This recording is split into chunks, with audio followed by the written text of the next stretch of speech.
Hi guys, welcome to For the Mind's Eye. I am the Creepy Craft Goddess. Today I'm showing you how I make mystic pendants, which I have one around my neck.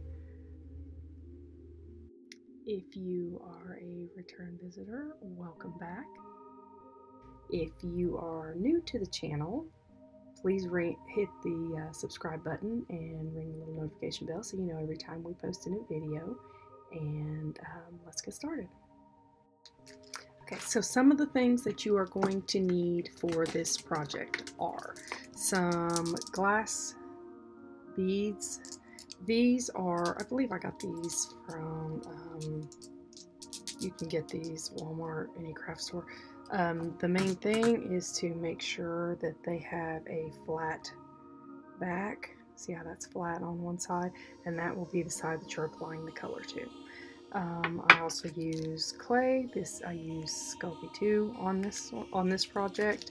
You can use nail polish of any color, and you will also need like some kind of chain or something to put your pendant on.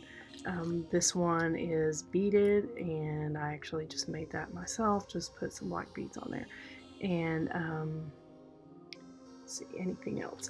You will also need this one is actually done in black paint, and it also has a dry brush of acrylic paint with a gloss sealant over it. And the gloss is not what makes this center shiny. That's actually the glass bead. So let's go ahead and get started with the rest of the video.